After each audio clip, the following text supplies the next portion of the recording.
Ladies and gents, welcome back. Bill C-11 is now law in Canada. The bill that is being dubbed the Internet Censorship Bill was rammed through Parliament and then rammed through the Senate to become law in Canada. Now, we're all waiting to see what will happen with this as the regulators, the CRTC, decides how they're going to use this piece of legislation to regulate the internet and, well, what a lot of people are saying is censor content on the internet. And many industries are saying, please exempt us from this piece of legislation. And one that is, not shy about asking for their exemption is, the adult entertainment industry, I guess we could call this. The website, this website, I don't know if I can say the word on YouTube, has asked the CRTC not to regulate adult content under online streaming bill. Mindgeek, which is the website, or is the company that owns that particular website. I don't know if I can say this on YouTube, is not an expression of Canadian cultural identity that Canadians expect the federal government to protect.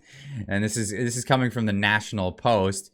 In comments submitted by the CRTC consultation on implementing the recently passed Bill C-11, which will bring streamers into the regulatory system and require them to contribute to the creation of Canadian content. Mindgeek said it strongly believes that adult entertainment should be exempted.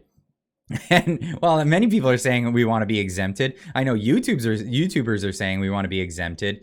And this is the thing. As elemental as explicit adult entertainment is to the human condition, it is not an expression of Canadian cultural identity that Canadians expect the federal government to protect. I don't know. I mean, I heard something about Canadian content and beavers. The jokes write themselves. But hey, I pointed to the Broadcasting Act directs the CRTC to regulate the online platforms, which the aim to safeguard, enrich, and strengthen the cultural, political, and social and economic fabric of Canada. I don't know. I really take exception to this one, the safeguarding of political fabric of Canada. I don't think that the government should be able to step in the middle and regulate politics in Canada. These are definitely up to Canadians, but they definitely want to regulate cultural, social, and economic things in Canada. That's the stance of the Liberal Party with the NDP coalition here in Canada. They don't want you to be left alone. This is the way it is. It argued it should be plain to the commission that explicit adult content does not and is not intended to advance these important societal interests.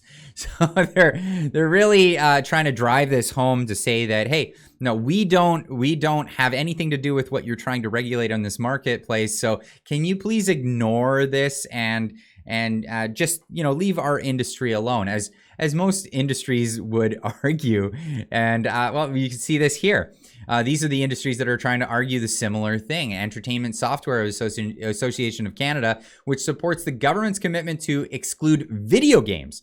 Why is the government involving themselves in regulating video games? Well, because they can.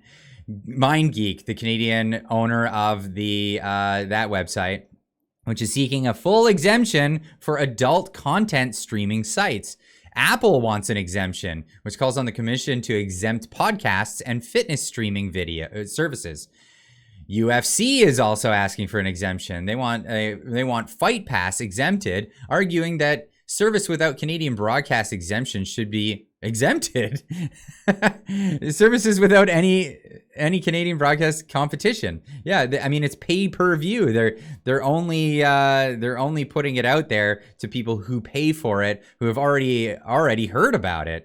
That's their thing. PBS is asking for an exemption. The U.S. public broadcaster, which wants nonprofit broadcasters exempted. But that's U.S. stuff. This is all part of the whole Canadian content thing. Of course, Bell wants to be exempted, which which claims that online news services should be exempted. I probably would agree with that, but it should be not just them, but all online news services should be exempted from this, because that would be undue political influence from insiders in Ottawa. That's what a lot of people would argue here. Spotify is also asking for an exemption, which seeks exemption for podcasts and audiobooks. I don't see a problem with this. In fact, I don't see a problem with exempting everything. In fact, we should just get rid of Bill C-11. It should never have been passed in the first place. But that is something we would have to vote somebody else into government for, which we probably won't have that opportunity until, I'm guessing, about 2025. That's when the next election is scheduled.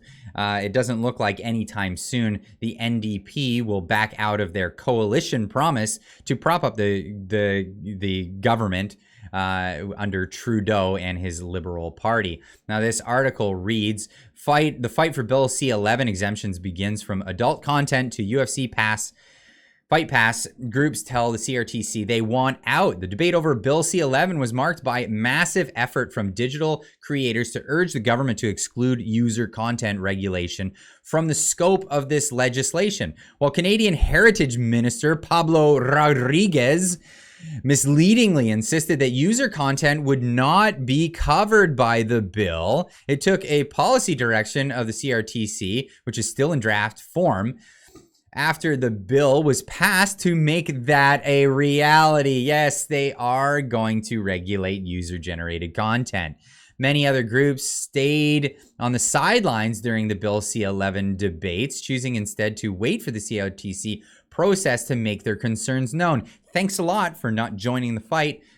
Sorry that your industries are going to get regulated now that this is all happening. It started this week with the CRTC Bill C-11 consultations on registration requirements and potential exemptions, a post on my submission here, with a myriad of well-known streaming services calling the regulator to establish additional exclusions from Bill C-11 requirements. If you're a fan of the channel and you've been around on this channel for some time, I bring this one up many times, and I'll bring it up many times in the future.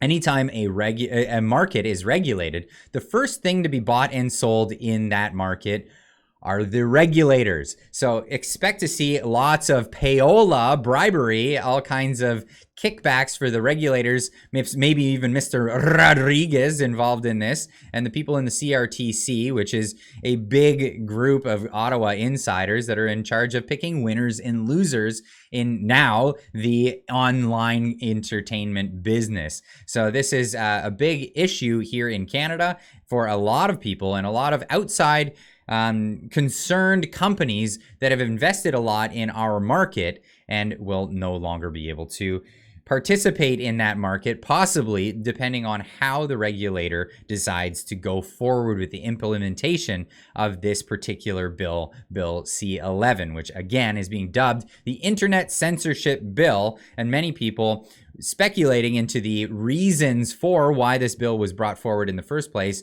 and that would be to help the sitting government to regulate what can be spoken about on the internet, especially when channels like mine are often out there speaking out wildly about what's going on in Canada and with the current administration that's in charge, that is ruling by dictas, it seems.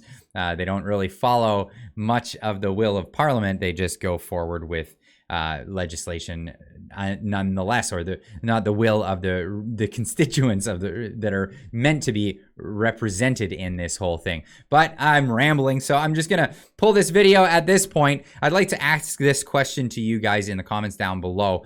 Let me know what you think about companies that sat by and let this pass and didn't say a peep about it, but are now vying for special status. They're lobbying for special exemptions from this whole thing, while they sat back and watched this bill get rammed through while many others were in the fight. And I would like to just even say, for all of its flaws, Google and YouTube definitely were in this fight long before anybody else jumped in. They have a lot at stake here in Canada, as well as all kinds of internet service, internet video streaming platforms, YouTube was at the forefront of this fight against the Canadian Bill C-11. So anyway, leave a comment in the comment section down below. Let me know what you think, and we'll see you in the next one. Keep on trucking.